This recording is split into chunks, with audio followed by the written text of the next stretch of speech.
Good morning students. आज हम करवाएंगे मलेरिया पैरासाइट। उससे पहले मैं आपको बताना चाहूंगा कि मॉस्किटो की 3 टाइप्स होती हैं। जो घरों में मच्छर घूमते हैं उसकी मेनली 3 टाइप्स होती है। नंबर 1 होता है एनोफ्लीज, जो कि हम पूरा डिस्कस करेंगे इसमें। दूसरे नंबर पे आता है क्यूलेक्स और तीसरे पे नंबर पे आता है एडीज। जो क्यूलेक्स होता है ना, उसकी स्लाइवा के अंदर, क्यूलेक्स की स्लाइवा के अंदर वुचीरिया बेनक्रोफ्टी नाम का कीड़ा होता है, हेलमिंथिस होता है वुचीरिया बेनक्रोफ्टी। जैसे ही क्यूलेक्स ह्यूमन को काटता है तो 2-3 ml खून ले जाता है, क्योंकि फीमेल ही काटती है हमेशा, क्योंकि उसको अंडे के डेवलपमेंट करने के लिए एक वेल न्यूट्रिएंट फ्लूइड चाहिए होता है। इसलिए जब वो उसको काटती है तो साथ में अपनी सलाइवा में से वुचीरिया बेनक्रोफ्टी छोड़ जाती है ह्यूमन के अंदर। ठीक है। और वुचीरिया बेनक्रोफ्टी छोड़ने से क्या होता है कि वो वुचीरिया बेनक्रोफ्टी कैपिलरी में जाके, जहां पे ब्लड प्रेशर कम होता है यानी पैरों में, कैपिलरी को क्या कर देती है, टीयर आउट कर देती है, डिस्ट्रॉय कर देती है, जिसकी वजह से ह्यूमन के पैर बिल्कुल हाथी के पैर जितने मोटे हो जाते हैं। और उस बीमारी का नाम होता है एलिफेंटेसिस या फाइलरोसिस। दूसरी होती है एडीज। इसी तरह जब एडीज ह्यूमन को काटती है तो उसके अंदर क्या होता है, डेंगू और चिकनगुनिया के वायरस होते हैं जो ह्यूमन की बॉडी में एंटर कर जाते हैं। और ह्यूमन की बॉडी में एंटर करने के बाद हमारे को डेंगू और चिकनगुनिया कर देते हैं। डेंगू को हम ब्रेक बोन डिजीज भी बोलते हैं, क्योंकि सबसे बड़ा साइड इफेक्ट क्या होता है, इससे हमारी बॉडी के जो प्लेटलेट्स हैं 1.5 लाख से 4.5-5 लाख तक होती हैं, जो वो घट के 20-30 हजार तक आ जाती हैं। जिसका साइड इफेक्ट ये होता है कि हमारी इंटरनल ब्लीडिंग भी हो सकती है, गम से ब्लीडिंग हो सकती है, एलिमेंट्री कैनाल में कहीं से भी ब्लीडिंग हो सकती है, और उस ब्लीडिंग होने की वजह से हमारी जान भी जा सकती है। इसलिए हमारे को प्लेटलेट फिर कर बाहर से चढ़वानी पड़ती है। दूसरा, तीसरे नंबर पे जो आती है वो आती है फीमेल एनोफ्लीज। जैसा कि बताया था मैंने, मेल तो फ्लावर वगैरह के ऊपर रहता है, फीमेल ही काटती है, क्योंकि फीमेल को अपने अंडे डेवलप करने के लिए वेल न्यूट्रिएंट फ्लूइड चाहिए, हाईली प्रोटीनेशियस फ्लूइड चाहिए, जो कि ब्लड से बढ़िया कोई नहीं होता। इसलिए फीमेल फीमेल एनोफ्लीज जो होती है, जब वुमन को काटती है तो यहां से उसका लाइफ साइकिल स्टार्ट होता है। क्योंकि फीमेल एनोफ्लीज, यहां पे फीमेल एनोफ्लीज तो की कैरियर, पैथोजन हो गया प्लाज्मोडियम। प्लाज्मोडियम स्पोरोजोआ प्रोटिस्टा का एक एग्जाम्पल है। तो ये होती हैं जो, जैसे मैंने बताया था आपको, एनोफ्लीज, क्यूलेक्स, एडीज, ये तो होगी कैरियर, यानी ये डिजीज को नहीं करती, ये पैथोजन को लेके आती है। पैथोजन हो गया, जो क्यूलेक्स लेके आता है उसका पैथोजन का नाम होगा वुचीरिया बेनक्रोफ्टी, और डिजीज का नाम होगा एलिफेंटेसिस, और ह्यूमन क्या हो गया उसका होस्ट। उसी तरह एडीज की बात करें हम, तो डेंगू चिकनगुनिया वायरस तो हो गया पैथोजन, एडीज हो गया वेक्टर, और जो बीमारी होगी डेंगू और चिकनगुनिया।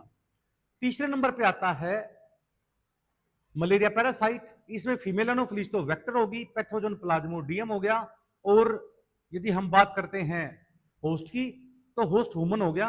पर इसमें हम जो प्लाज्मोडियम की रेफरेंस में देखते हैं तो फीमेल एनोफ्लीज को हम प्राइमरी होस्ट बोलते हैं। प्राइमरी होस्ट वो होता है जहां पे पैरासाइट रिप्रोडक्शन करता हो, यानी रिप्रोडक्शन करता है किसके अंदर, फीमेल एनोफ्लीज की स्टोमक के अंदर, और ए सेक्सुअल रिप्रोडक्शन होता है ह्यूमन बींग्स के अंदर, इसलिए इसको सेकेंडरी होस्ट बोलते हैं। जैसे plasmodium vivax, plasmodium malaria, plasmodium falciparum, plasmodium ovale, 4 species होती हैं मलेरिया की। तो हम आगे देखते हैं लाइफ साइकिल। जो लाइफ साइकिल है इसकी, इसके अंदर देखिए सबसे पहले क्या होता है, जैसे ही फीमेल एनोफ्लीज हमारे को काटेगी, ठीक है, तो अपनी सलाइवा में से स्पोरोजाइट छोड़ देती है ह्यूमन ब्लड के अंदर। ह्यूमन ब्लड सक कर लेगी वो, और अपनी सलाइवा में से स्पोरोजाइट को छोड़ दिया।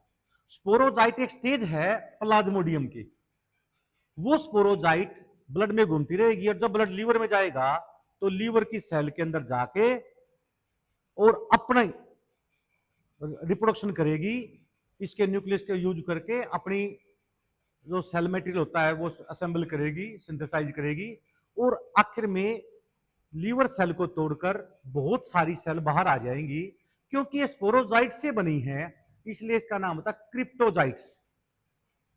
यानी infective stage of Plasmodium for human is sporozoite. वो स्पोरोजाइट लीवर सेल में जाएगी, लीवर सेल में जाके इसके न्यूक्लियस और सेलुलर मशीनरी को यूज करके अपनी पॉपुलेशन बढ़ाएगी और बहुत सारी सेल बन के बाहर आ जाएंगी। इसका नाम था क्रिप्टोजाइट्स। यानी पहले नंबर पे आप याद रखोगे स्पोरोजाइट, दूसरे नंबर पे याद रखोगे क्रिप्टोजाइट्स। अब ये जो क्रिप्टोजाइट्स है फिर दोबारा दूसरी नई लीवर सेल को पकड़ेगी और फिर अपनी पॉपुलेशन बढ़ा लेगी, फिर बना देगी मेटाक्रिप्टोजाइट्स। यानी पहले नंबर पे आएगा स्पोरोजाइट, दूसरे नंबर पे आएगा क्रिप्टोजाइट्स और तीसरे नंबर पे आ गया मेटाक्रिप्टोजाइट्स। अब हम देखते हैं धीरे धीरे ऐसे ही और कोई लीवर सेल बच गई तो उसको फिर इफेक्ट कर देंगे।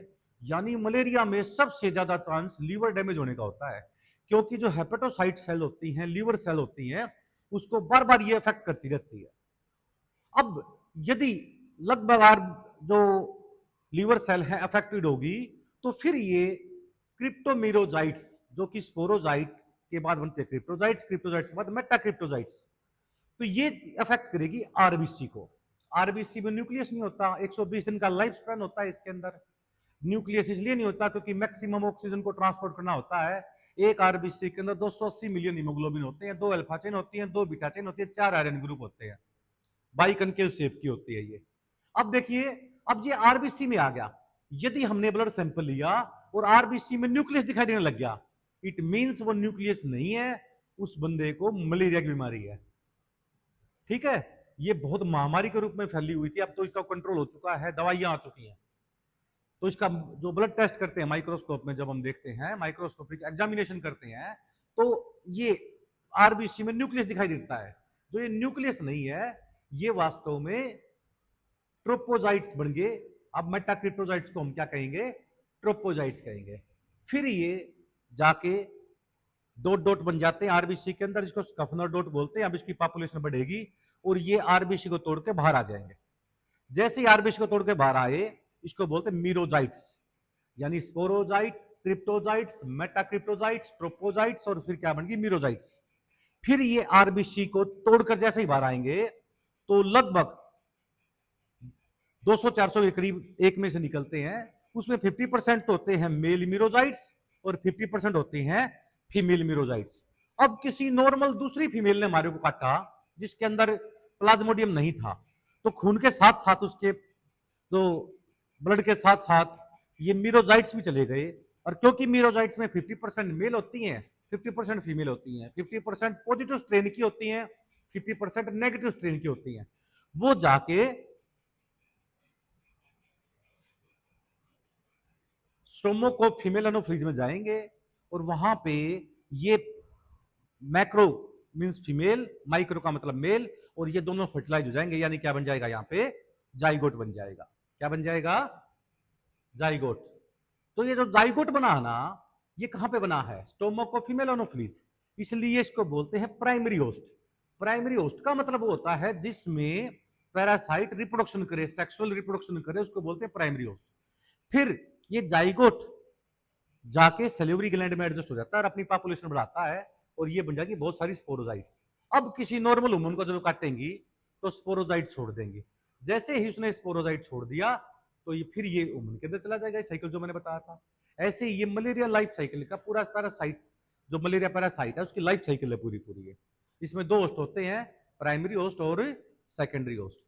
Primary host female Anopheles, secondary host human, क्योंकि इसमें सारा ये सेक्सुअल रिप्रोडक्शन होता है और इसमें सेक्सुअल रिप्रोडक्शन होता है क्योंकि सेक्सुअल रिप्रोडक्शन से ही जाइगोट बनता है। बात आती है टेबलेट। सिनकोना कैलिसेज प्लांट के छिलके से कुनिन की गोली बनती है, क्लोरोक्विनिन, पैराक्विनिन, कुनिन। और जितने भी सीएचसी कम्युनिटी हेल्थ सेंटर, ठीक है ना, या सिविल हॉस्पिटल या मेडिकल, उसमें फ्री दी जाती है। टेबलेट का नाम होता है लेराइगो। उसमें ऐसे 5-4 गोलियां होती हैं, 2 एक टाइम लेनी होती है, 8 घंटे के बाद, दूसरी 24 घंटे के बाद, तीसरी चौथी, ऐसे पूरा लिखा होता है उसके पास। और आजकल तो न्यू मेडिसिन आ चुकी हैं जिसको RT+CD बोलते हैं, सुबह शाम ले सकते हैं हम। हाई ग्रेड फीवर होता है इसमें। हाई ग्रेड फीवर में हम टैबलेट जैसे पैरासीटामोल वजन के हिसाब से देते हैं। बच्चे को होते थे कम डोज की, बड़े को होते और ज्यादा डॉक्टर की बिना प्रिस्क्रिप्शन के हमें नहीं लेनी चाहिए वो, ठीक है। और हाइड्रोथेरेपी भी हम कर सकते हैं जब टेम्परेचर 101-2 से ज्यादा हो जाए, तो हम क्या करते हैं, गिल्ली पट्टी करके सिर में लगाते हैं ताकि ब्रेन में नुकसान कोई ना हो। ठीक है, ये ध्यान रखना पड़ता है। इसको कंट्रोल करने के लिए हम क्या करते हैं, जो पानी खड़ा रहता है उसको साफ करें, क्योंकि खड़े पानी के अंदर ही मच्छर अपने रेगुलर लार्वा को डाल के जाता है। ठीक है ना। अब यदि पानी चलता रहेगा उसमें रेगुलर लार्वा नहीं मिलेगा, रेगुलर लार्वा मिलेगा हमें हमेशा खड़े पानी के अंदर। इसलिए उसको सफाई करना चाहिए, पानी खड़ा नहीं रहना चाहिए, कूलर को साफ करना चाहिए, टायर वगैरह जो पड़ा हुआ है उसके अंदर पानी इकट्ठा हो जाता है वो निकालना चाहिए, कोई बर्तन नहीं रखना चाहिए जिसमें पानी खड़ा हो रह सके। दूसरी बात क्या होती है, एक पौधा होता है पानी के अंदर पाया जाता है, यूट्रिकुलेरिया। क्या नाम होता है, यूट्रिकुलेरिया। ये इंसेक्टिवोरस प्लांट होता है, इसके अंदर चैम्बर होते हैं, वो इंसेक्ट को अपनी तरफ अट्रैक्ट करते हैं और वो रेगुलर लार्वा को खा जाते हैं। वैसे रेगुलर लार्वा मच्छर का होता है, मैगोट लार्वा हाउस फ्लाई का होता है, वह रेगुलर लार्वा पानी के अंदर पाया जाता है। ठीक है ना। और हाउस फ्लाई का लार्वा तो गली सड़ी चीजों के ऊपर पाया जाता है। दूसरा मैंने बताया species, plasmodium ovale, plasmodium falciparum, plasmodium malaria, plasmodium vivax. Most common होता है वाइवेक्स। डेंजरस जो होता है वो होता है फेल्सीपेरियम। और इंक्यूबेशन पीरियड यदि बात करूं, आज यदि पैथोजन अंदर गया है तो पहली जब बार बीमार होगा ना आदमी, यानी एंट्री से लेकर फर्स्ट सिम्टम्स आते हैं, उसके टाइम पीरियड का नाम होता है इंक्यूबेशन पीरियड। ये लगभग 14 दिन का होता है प्लाज्मोडियम वाइवेक्स। ठीक है ना।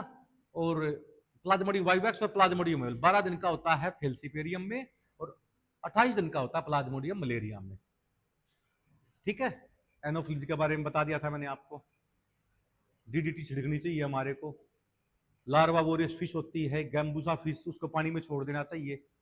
ठीक है, ये लार्वा को खा जाएगी तो मच्छर की पॉपुलेशन अपने आप घट जाएगी।